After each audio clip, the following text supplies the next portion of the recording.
नमस्कार, मैं अर्चना शर्मा। चढ़ती कला टाइम टीवी देख रहे हैं सभी दर्शकों का स्वागत करती हूं। आप देख रहे हैं उत्तर प्रदेश के समाचार। उत्तर प्रदेश के मुख्यमंत्री योगी आदित्यनाथ ने क्रिकेट मोहम्मद शमी को वर्ल्ड कप 2023 में शानदार प्रदर्शन के लिए बड़ा तोहफा दिया है। मुख्यमंत्री योगी आदित्यनाथ की सरकार ने भारत और ऑस्ट्रेलिया वर्ल्ड कप फाइनल से पहले ही मोहम्मद शमी को एक ऐसा तोहफा दिया है जिसे वह कभी नहीं भूल पाएंगे। योगी सरकार ने मोहम्मद शमी के पैतृक गांव अमरोहा के सहसपुर अलीनगर में मिनी स्टेडियम बनाने का ऐलान किया है। वहीं प्रशासन की इस घोषणा के बाद गांव के लोगों में खुशी का माहौल है। स्टेडियम के लिए जमीन की तलाश की और अधिकारियों को आवश्यक दिशा निर्देश दिए गए हैं। शमी का परिवार गांव में ही रहता है। शमी का भी यहां आना जाना लगा रहता है। इस खबर के बाद शमी के गांव में काफी खुशी का माहौल है। बता दें कि मोहम्मद शमी इस वर्ल्ड कप में अभी तक भारत के सर्वश्रेष्ठ गेंदबाज रहे हैं। मुंबई में बुधवार को न्यूजीलैंड के खिलाफ सेमीफाइनल में उन्होंने 7 विकेट लिए। उनके शानदार प्रदर्शन को देखते हुए ही सीएम योगी ने क्रिकेटर को बड़ा तोहफा दिया है।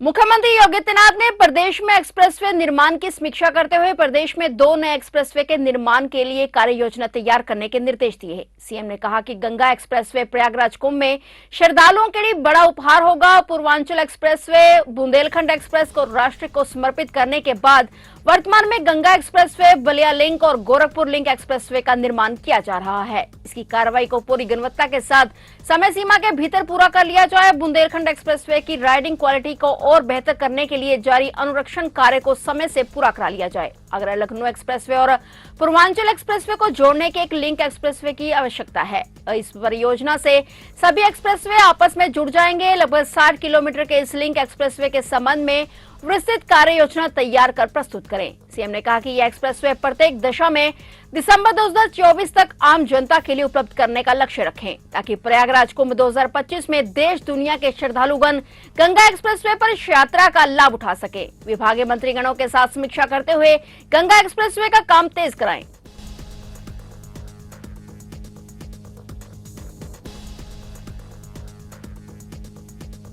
उत्तर प्रदेश के मुख्यमंत्री योगी आदित्यनाथ जब राजस्थान के केकड़ी विधानसभा क्षेत्र में चुनाव प्रचार के लिए पहुंचे, वहां उन्होंने बीजेपी के समर्थन में प्रचार किया और कांग्रेस पर जमकर निशाना साधा। इस दौरान सीएम योगी ने जब बुलडोजर का जिक्र किया तो लोगों ने खूब तालियां बजाई। सीएम योगी ने कहा कि पहले यूपी में माफिया थे जिनके लिए हम बुलडोजर लाए थे। आज वहां पर अच्छे माफियाओं की गर्मी शांत हो गई है। सीएम योगी की ये बात सुनकर सभा में आए लोगों ने खूब तालियां बजाई। सीएम योगी आदित्यनाथ ने कहा है कि सुना है कि यहाँ कोई टैक्स लिया जाता है। ऐसे ही माफिया पहले यूपी में भी हावी थे। 2017 से पहले उत्तर प्रदेश में हम ऐसे ही माफियाओं के लिए बुलडोजर लेकर आए थे। सीएम योगी ने आगे कहा कि हम देखते रहेंगे कि उत्तर प्रदेश का जब बुलडोजर चलता है तो अच्छे माफियाओं की गर्मी शांत कर देता है, और गर्मी ही शांत नहीं करता है, जितना जनता को लूट कर रखा हुआ है उस पैसे को सरकारी खजाने में रखकर फिर गरीबों के लिए सरकारी आवास बनाने का काम करते हैं। वहीं सीएम योगी ने इस दौरान राजस्थान के अशोक गहलोत सरकार पर भी निशाना साधा और कहा कि जब एक भ्रष्टाचार सरकार होती है तो परिवारवाद को हावी होना ही होना है।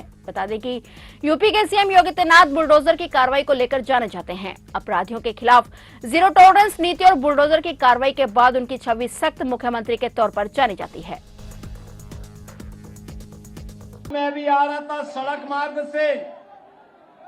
सड़कों पे जगह जगह गड्ढे हैं, बहुत सारी जगह तो ये भी नहीं पता लगता कि गड्ढा है या सड़क है, सड़क में गड्ढा है या गड्ढे में सड़क है, ये भी पता नहीं लग रहा था।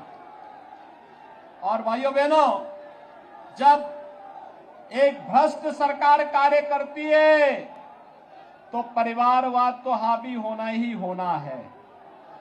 और राजस्थान में तो और केकड़ी विधानसभा क्षेत्र में तो यहां पे टैक्स भी वसूला जाता है, सुना है मैंने। यहां कोई टैक्स लिया जाता है। ऐसे ही माफिया पहले उत्तर प्रदेश में भी हावी थे 2017 के पहले। और भाइयों बहनों, उत्तर प्रदेश में माफिया के लिए ही हम बुलडोजर लेके आए थे। आज देखते होंगे ना उत्तर प्रदेश का बुलडोजर जब चलता है, अच्छे माफियाओं की गर्मी शांत कर देता है। और गर्मी ही नहीं शांत करता है, जितना जनता को लूट करके रखा हुआ है, उस पैसे को सरकारी खजाने में रख करके फिर गरीबों के लिए आवास बनाने का काम हम लोग करते हैं। उस पैसे का मुझे बताया गया है, यहां की सरकार तुष्टीकरण की नीति पर चल करके यहां के धर्म स्थलों पर पैसे को खर्च करने से रोकती है, यानी धार्मिक स्थलों पे पैसा खर्च न हो, इसके लिए सरकार यहां पर लगातार इस प्रकार की बंदिशें लगाती है।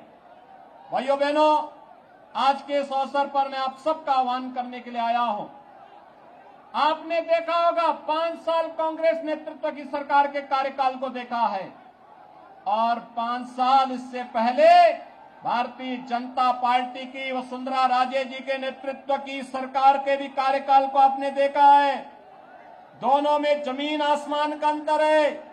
एक तरफ विकास, सुरक्षा और सुशासन है, और दूसरी तरफ भ्रष्टाचार, अराजकता और गुंडागिर्दी और माफिया राज हावी होता हुआ दिखाई देता है।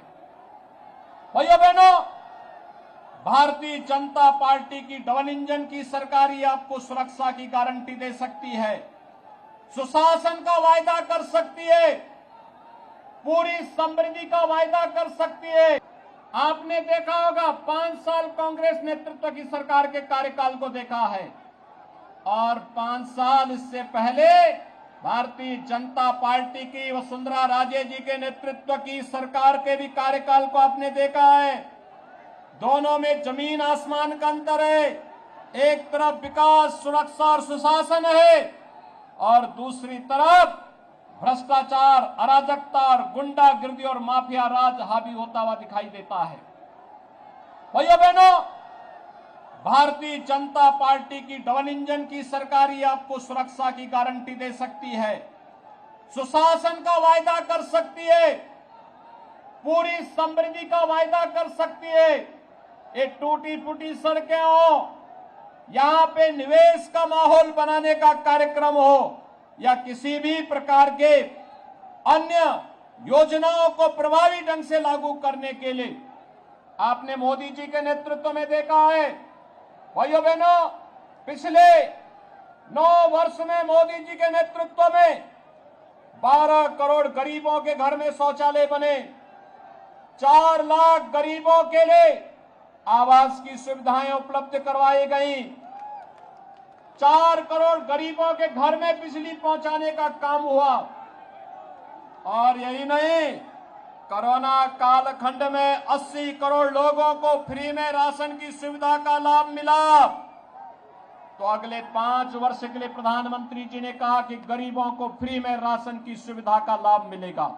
ताजमहल उत्तर प्रदेश का मशहूर मकबरा है, जिसकी खूबसूरती को देखने के लिए पर्यटक दूर दूर से आते हैं। अब ताजमहल का दीदार करने की चाहत रखने वाले लोगों के लिए खुशखबरी है। ताजमहल घूमने जाने वाले लोगों को बिना टिकट एंट्री मिलने जा रही है। विश्व धरोहर सप्ताह के अंतर्गत 19 से 25 नवंबर तक आगरा के ताजमहल में प्रवेश के लिए किसी प्रकार का शुल्क नहीं लगेगा। बता दें कि ताजमहल सहित आगरा के विभिन्न संरक्षित स्मारकों पर निःशुल्क प्रवेश मिलेगा। इन दिनों में कई आयोजन किए जाएंगे, जिसमें सभी संरक्षित स्मारकों का संरक्षण करने के प्रति लोगों को जागरूक किया जाएगा। धरोहर सप्ताह के पहले दिन 19 नवंबर को सभी स्मारकों में निःशुल्क प्रवेश दिया गया है। पुरातत्व विभाग ने फतेहपुर सीकरी स्मारक पर चित्रकला प्रतियोगिता और प्रदर्शनी का उद्घाटन कर इसकी शुरुआत की है। 19 नवंबर को रविवार है और एंट्री भी फ्री है। ऐसे में भारी भीड़ के आने की संभावना है। 19 नवंबर से शुरू हो रहे विश्व धरोहर सप्ताह के कारण ताजमहल सहित अन्य मार्गों पर भी सुरक्षा के पुख्ता इंतजाम किए जाएंगे।